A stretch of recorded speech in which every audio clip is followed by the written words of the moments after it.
All right. Another question here. No question, it's a comment. Chris Capello, who says, I spent 2.5 years learning Italian. It's around B2 level now. Spent months focusing most of his energy on inputs and read the entire first Harry Potter book, which is a pretty good accomplishment. Reading your first book, whole book, in the language that you're learning, it's an accomplishment. If you read the whole book, your comprehension should be very good afterwards. You learn basically all the grammar and a lot of vocabulary doing that. It's a slow process, but it's worth it. It's really good for your comprehension. It's very hard at first, the first few pages. It's a lot of vocabulary, especially he read Harry Potter, which is much more difficult than nonfiction. If you take some bestseller, some self-help guru, something like that, it's very simple vocabulary. It's written for dumb people. It's super easy to read, but a novel has a lot richer, but the vocabulary is a lot richer. There's a lot of descriptions there, obscure words. You need to learn all that, so it's much more difficult. So yeah, congratulations on that. But then he says, yeah, his comprehension has improved a lot, but I was surprised at how little this carried over to my speech.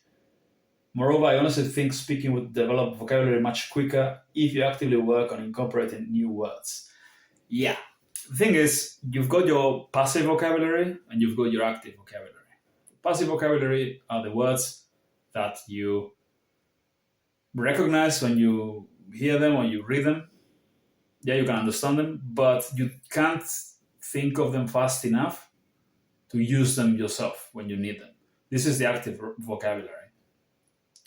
If the active vocabulary is always going to be much smaller. Some say it's 10%, 15% of your total vocabulary, because there are a lot of words that you don't use. Even in your native language, there are a lot of words that you recognize but you don't use.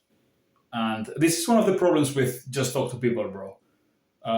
Those people, they just learn a very, very tiny amount of vocabulary because people speak, we use simplified language when we speak, especially if we speak with a foreigner who speaks really bad English, whatever language you speak. If you speak Spanish to me and your Spanish sucks, I'll speak very simple Spanish to you.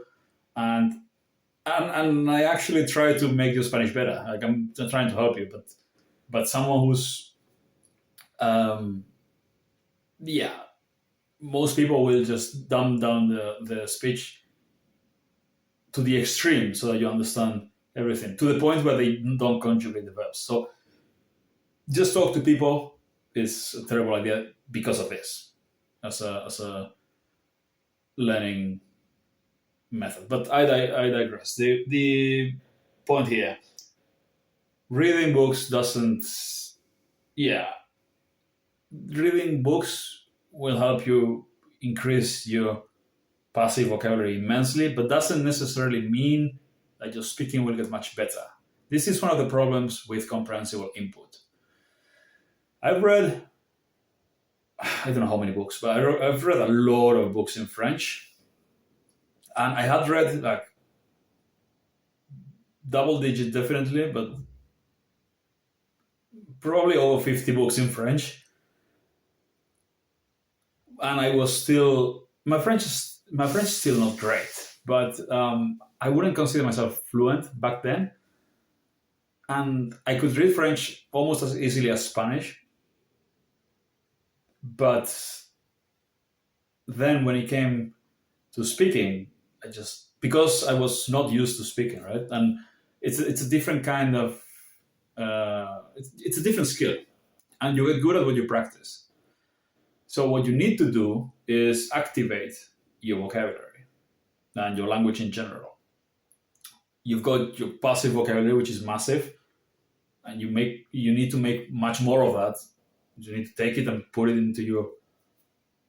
I mean, it doesn't work like that. You don't move it around, but you need to activate the vocabulary. Basically, you need to practice speaking. You need to get good at what you practice. And in order to get good at speaking, the best thing you can do is language islands. Prepare sentences, learn them, and repeat them aloud, say them aloud. You can also read books. You can reread the same book or another book. You can read it, and you can read entire pages aloud. Like, it's one of the things that a lot of people do, and I've done it a lot myself. Just a page or two a day, just read it aloud.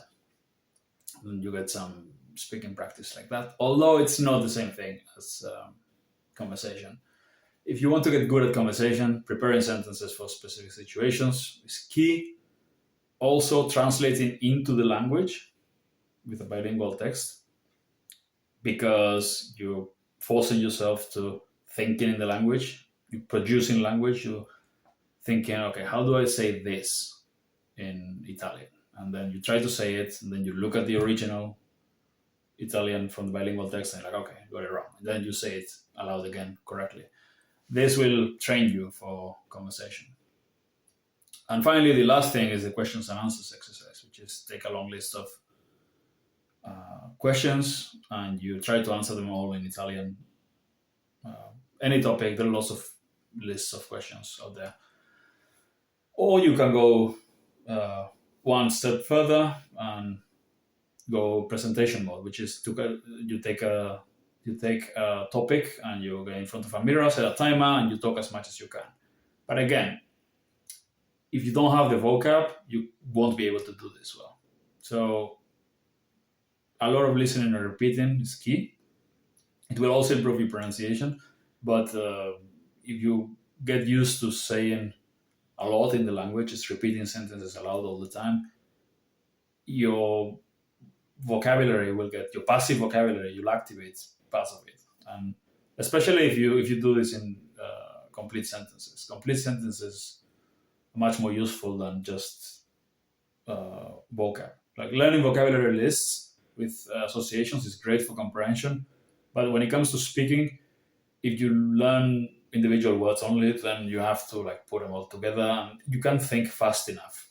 If you're not used to saying things and saying complete sentences and thinking in complete sentences, you'll struggle to form sentences, put all the words together fast enough, and you won't be able to use those words in conversation. Yeah, so they're part of your passive vocabulary, not part of your active vocabulary. So listen and repeat in entire sentences. I use Glossica for this, but you can use Google or whatever, anything.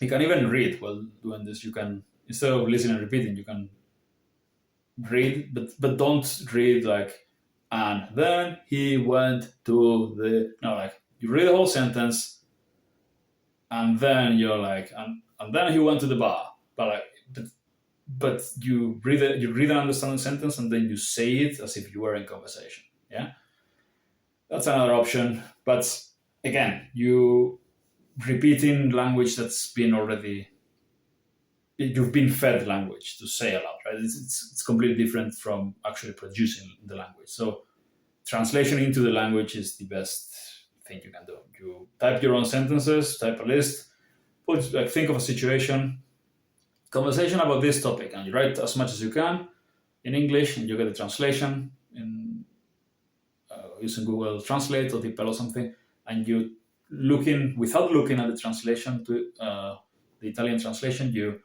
try to say all those sentences, reading from English, but you try to say them in Italian, and then you compare with the original, and you correct yourself if you've made a mistake. And you keep doing this exercise over and over again with different topics, different situations, different imaginary interactions, and you'll get much better at speaking. That's my advice.